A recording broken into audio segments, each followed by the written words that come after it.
Lecture du livre de l'Ecclésiastique. Heureux l'homme qui s'est trouvé sans tache, qui n'a pas couru après l'or et n'a pas mis son espérance dans l'argent et les trésors. Qui est-il et nous ferons son éloge, car il a accompli des merveilles pendant sa vie. Lui qui a subi cette épreuve et en a triomphé, il aura une gloire éternelle. Lui qui a pu désobéir et n'a pas désobéi, faire le mal et ne l'a pas fait. Aussi ses biens seront affermis dans le Seigneur, et toute l'assemblée des saints parlera de ses aumônes.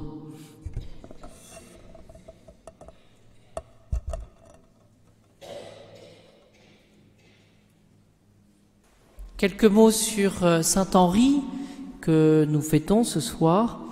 Il a connu donc ce détachement des biens tout en assumant sa charge d'empereur. Et c'est un exemple pour nous de force. Ce que nous voyons aussi dans le livre de l'Ecclésiastique, de cette messe du confesseur non pontife, « Heureux l'homme qui s'est trouvé sans tache, qui n'a pas couru après l'or ». Quel est finalement cet essentiel? Quelle est la priorité que nous pouvons demander au Seigneur? Quel est l'objectif de notre vie? C'est de sauver notre âme. Et donc, de prendre les moyens, avec une prudence chrétienne, de prendre les moyens justement de retenir, voyez-vous, cet ordre de priorité, de savoir où nous allons, quel est le port d'attache, et quels sont les moyens que nous pouvons nous donner pour pouvoir avancer. Il ne s'agit pas de manière déconsidérée, sauf vocation spéciale, de tout envoyer balader, c'est pas ce que le Seigneur nous demande, mais de bien ordonner un petit peu les biens que nous avons, tout ce que nous avons, de les ordonner en fonction de la finalité. C'est la véritable prudence, c'est ce qu'il faut demander au Seigneur.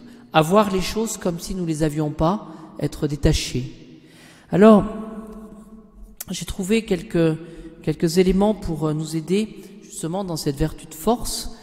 C'est un ouvrage du 19e que j'ai trouvé, donnant des conseils un petit peu sur la vertu de force. Rappelons les principes tout simplement. Est fort celui qui finalement garde un juste milieu. Ça c'est la vertu. C'est un juste milieu. Il ne faut pas qu'il y ait d'excès, sauf dans l'amour de Dieu. Et donc, il y aura un juste milieu dans la vertu de force entre la crainte et la témérité. Celui qui finalement craint tout, est pusillanime, celui qui a peur de tout finalement n'est pas fort, il n'est pas valeureux. Voyez. Mais on peut pécher aussi par excès. Et cette force, c'est le téméraire, celui-ci. Celui-ci est téméraire, celui finalement qui va entreprendre des choses qui ne sont pas à sa portée. Il faut trouver un équilibre. Et donc il s'agit de ces deux éléments, ça reprend saint Thomas, la vertu de force, il s'agit d'entreprendre de grandes choses et puis de supporter. Voilà, supporter quand on est dans cette position finalement où c'est difficile, savoir supporter, être fort en entreprenant de grandes choses et en supportant.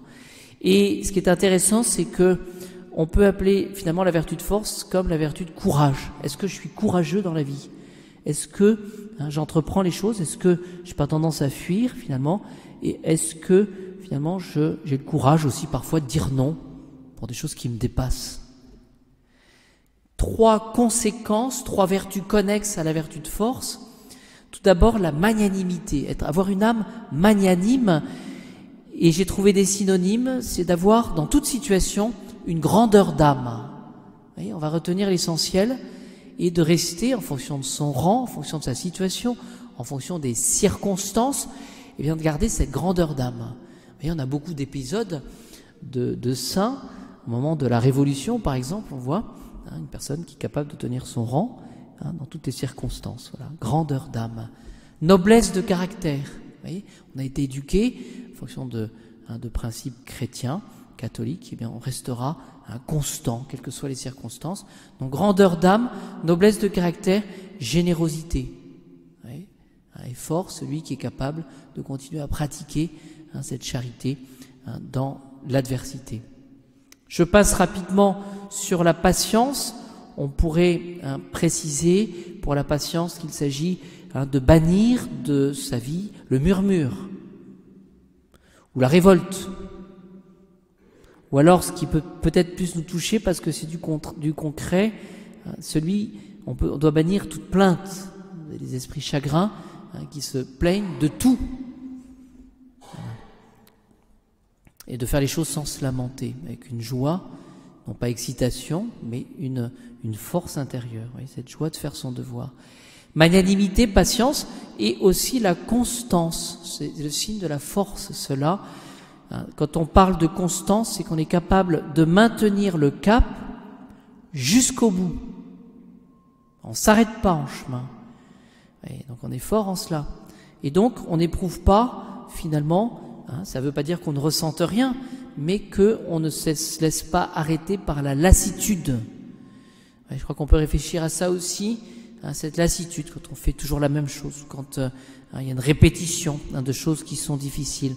Lassitude, découragement, ou de manière plus concrète, ça c'est quelque chose qui peut peut-être aussi nous faire réfléchir.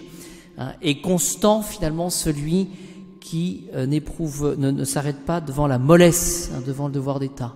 Voyez, on peut se faire beaucoup d'illusions sur les choses, des théories, on théorise sur la vie, mais quand il s'agit de faire son devoir d'État, travailler tout simplement, ou tout simplement de faire son devoir d'État en fonction de son état, la mollesse.